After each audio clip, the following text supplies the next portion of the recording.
नमस्कार। हम बात करेंगे मध्यकालीन आर्य भाषा की तीसरी अवस्था अपभ्रंश के बारे में। अपभ्रंश मध्यकालीन और आधुनिक आर्य भाषाओं के बीच की कड़ी है। भाषा के अर्थ में इसका प्रयोग छठी शती से होने लगता है। अपभ्रंश को अवभंश, ग्रामीण भाषा, देशी भाषा, अभीर, अभीरोक्ति आदि नामों से भी जाना जाता है। अपभ्रंश तत्सम शब्द है। इसी प्रकार अपभ्रष्ट शब्द भी तत्सम है। अपभ्रंश में 10 स्वर माने जाते हैं, जिनके 2 भाग हैं, ह्रस्व और दीर्घ। वाक्यपदीय में भर्तृहरि ने बताया है कि सर्वप्रथम ब्याड़ी ने संस्कृत के मानक शब्दों से भिन्न संस्कारच्युत भ्रष्ट और अशुद्ध शब्दों को अपभ्रंश कहा है। ब्याड़ी का ग्रंथ लक्ष्य श्लोकात्मक संग्रह अनुपलब्ध है। पतंजलि के महाभाष्य में अपभ्रंश का सर्वप्रथम प्रामाणिक प्रयोग हुआ है। पतंजलि ने अपभ्रंश का प्रयोग अपशब्द के समानार्थक रूप में किया है। अपभ्रंश के भाषिक और व्याकरणिक रूप का स्पष्ट और सुव्यवस्थित विवेचन हेमचंद्र ने किया। डॉक्टर उदय नारायण तिवारी और भोलानाथ तिवारी के अनुसार अपभ्रंश शब्द का भाषा के अर्थ में प्रयोग सर्वप्रथम चंड 6वीं सदी के कवि ने अपने ग्रंथ प्राकृत लक्षण में किया है। रामचंद्र शुक्ल के अनुसार अपभ्रंश नाम पहल वल्लभी के राजा धारसेन द्वितीय के शिलालेख में मिलता है, जिसमें उसने अपने पिता गुलसेन विक्रमी संवत 650 से पहले को संस्कृत, प्राकृत और अपभ्रंश तीनों का कवि कहा है। कुछ विद्वानों ने अपभ्रंश के लिए क्या शब्द प्रयुक्त किए हैं, उनके बारे में बात करेंगे। आचार्य दंडी ने इसे अभीरों की भाषा आभीर कहा है। भरत मुनि ने आभीरोक्ति कहा है। वाग्भट और हेमचंद ने ग्राम भाषा कहा है। कीथ ने अपभ्रंश का संबंध आभीरों तथा गुर्जरों से माना है। अपभ्रंश भाषा की प्राचीनतम उदाहरण भरत मुनि के नाट्य शास्त्र में मिलते हैं। रुद्रट ने काव्यालंकार में जिन 6 भाषाओं का उल्लेख किया है, उनमें अपभ्रंश हुई है। दामोदर पंडित ने उक्त व्यक्ति प्रकरण में कोसल की भाषा को अपभ्रष्ट कहा है। स्वयंभू ने अपभ्रंश को अपनी रामायण में अवहत्त कहा है।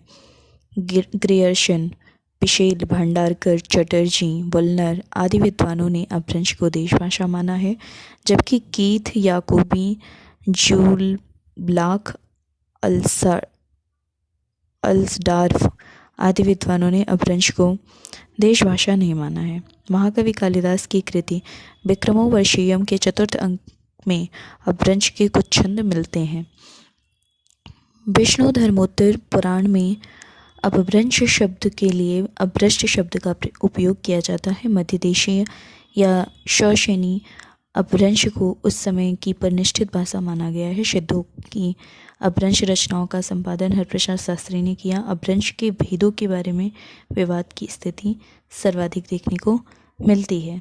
डॉक्टर नामवर सिंह दक्षिणी अपभ्रंश को निराधार और अवैज्ञानिक मानते हैं, इसलिए उन्होंने अपभ्रंश के सिर्फ 2 भेद बताए हैं। नामी साधु की उपनागर अपभ्रंश पर निष्ठित भाषा थी। इनको यह भी कहा जाता है नागर या सौराष्ट्री जो है वो गुजरात की बोली को कहा जाता है। उपनागर राजस्थान की बोली है। ब्राचड़ सिंध की बोली है। मार्कंडेय ने ब्राचड़ को सिंधु देशोद्भव कहा है।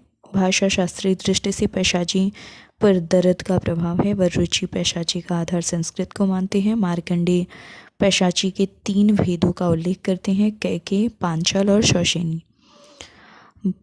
भारत में पैशाची की रचनाएं उत्तर पश्चिम कश्मीर के निकटवर्ती क्षेत्रों में मिलती हैं। अपभ्रंश की रचनाओं में पौमचर्य 8वीं शती की रचना है, स्वयंभू ने लिखा है। इसमें 90 संधियाँ तथा 5 कांड हैं, जिसमें रामकथा का विशाल प्रबंध काव्य है। ये रामकथा इसमें लिखा हुआ है। महापुराण 10वीं शती का है, पुष्पदंत ने लिखा है। इसमें 102 संधियाँ हैं। 63 महापुरुषों का चरित्र वर्णन है इसमें। इसके 2 भाग हैं, आदि पुराण और उत्तर पुराण।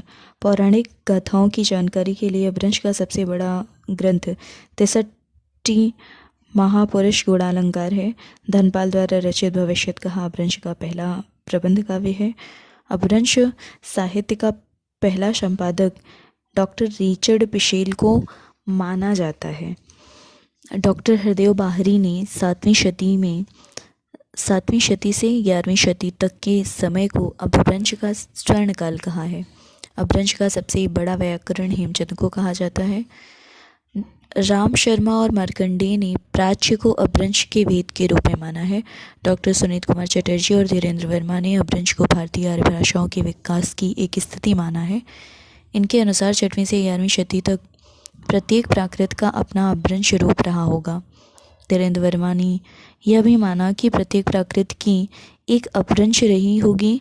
इस दृष्टि से वे अपभ्रंश की 5 स्थिति स्वीकारते हैं। सौरसेनी प्राकृत, जिसको सौरसेनी अपभ्रंश कहा जाता है, पैशाची प्राकृत, पैशाची अपभ्रंश, मागधी प्राकृत को मागधी अपभ्रंश, अर्धमागधी प्राकृत को अर्धमागधी अपभ्रंश और महाराष्ट्रीय प्राकृत को महाराष्ट्रीय अपभ्रंश। पैशाची अपभ्रंश को के भी कहा जाता है। सिंघली के आदि रूप को इलू कहा जाता है। मागधी अपभ्रंश से बंगला का विकास हुआ है। पुरुषोत्तम देव ने प्रकृतानुशासन नामक ग्रंथ की रचना की। साहित्यिक रूप में अपने विकास और विस्तार के समय अपभ्रंश से सबसे अधिक प्रभावित होने वाली भाषा सौरसेनी प्राकृत है। अपभ्रंश काव्यत्रयी की रचना लालचंद्र गांधी ने की थी। अपभ्रंश के अर्धमागधी रूप से सिद्ध कवियों की भाषा का विकास हुआ। अपभ्रंश उकार बहुला है। अवधि में लिखूं लिख, बैठूं बैठ, कालू काल आदि रूप अपभ्रंश से गृहीत हैं। अपभ्रंश के खश रूप से पहाड़ी हिंदी उपभाषा का विकास हुआ। खश को दर्द नाम से भी जाना जाता है। कुकड़ी भाषा का विकास महाराष्ट्रीय अपभ्रंश से हुआ। अपभ्रंश भाषा का प्रियतम छंद दोहा है। अपभ्रंश और अवहट्ट में हिंदी के कवियों को काव्य में चमत्कार लाने और वाग वैचित्र्य के प्रदर्शन की प्रवृत्ति मिली है। आगे हम अवहट्ट के बारे में बात करेंगे।